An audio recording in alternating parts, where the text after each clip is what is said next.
আসসালামু আলাইকুম প্রিয় বন্ধুগণ। আপনারা নিশ্চয়ই জানেন যে উপসাগরীয় অঞ্চলের আকাশ এখন যুদ্ধের ঘনঘটা আচ্ছন্ন। একদিকে ইরানের মাটির নিচ থেকে উঁকি দিচ্ছে বিশাল মিসাইল ছিটি, অন্যদিকে প্রতিবেশীদের প্রতি তেহরানের হুঁশিয়ারি।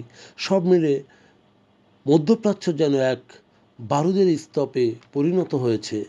তেহরানের কড়া বার্তা, বন্দর ছাড়ুন। ইরানের শক্তিশালী সামরিক ইউনিট খাতাম আল আম্বিয়া সেন্ট্রাল হেডকোয়ার্টার থেকে সম্প্রতি এক নজিরবিহীন বিবৃতি জারি করেছে।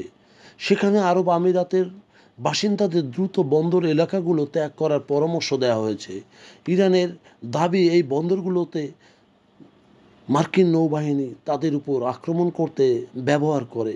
শুধু তাই নয়, ইরানি কমান্ডোদের হুঁশিয়ারি, যেসব অবকাঠামোতে মার্কিন সংশ্লিষ্টতা রয়েছে সেখানেই বৈধ লক্ষ্যবস্তু হিসেবে আক্রমণ করবে ইরান। এই ঘোষণার মাধ্যমে মধ্যপ্রাচ্যের বাণিজ্যিক কেন্দ্র হিসাবে আরব আমিরাতের বিভিন্ন শহরগুলোকে বোঝায়, যেখানে প্রচণ্ড আতঙ্কে ছড়িয়ে আছে সেখানকার মানুষ। মাটির নিচে মিসাইল ছিটে এবং ড্রোনের মহড়া হুমকির পাশাপাশি ইরান তার সামরিক শক্তির এক নতুন রূপ প্রদর্শন করেছে। সম্প্রতি তারা আন্ডারগ্রাউন্ডে অবস্থিত, অর্থাৎ পাহাড় আর সুড়ঙ্গের শহরগুলোতে সারিবদ্ধভাবে সাজিয়ে রেখেছে মিসাইল ও ড্রোনের অজস্র অস্ত্র।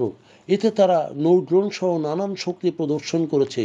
ইরান বুঝিয়ে দিতে চায়, শুধু আকাশপথ নয়, শুধু তারা সমুদ্রেও পাল্টা আঘাত হানতে সক্ষম।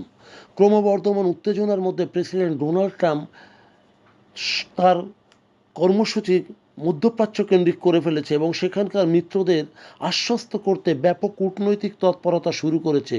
ট্রাম্প উপসাগরীয় বিভিন্ন নেতাদের সাথে জরুরি ফোন আলাপ করছেন এবং ইরান, ইসরায়েল, আমেরিকায় ত্রিমুখী সংঘাতে মধ্যপ্রাচ্য এখন শুধু যুদ্ধক্ষেত্রেই পরিণত হয়েছে, যা গোটা আরববাসীর জন্য আতঙ্কের গোটা বিশ্ববাসীর জন্যে। প্রিয় বন্ধুগণ, যদি আমাদের এই তথ্য গল্প আপনার ভালো লাগে তাহলে লাইক এবং শেয়ার দিন, এবং আজ আমাদের সঙ্গে থাকার জন্য ধন্যবাদ। আমাদের ফলো দিন এবং সাবস্ক্রাইব করুন।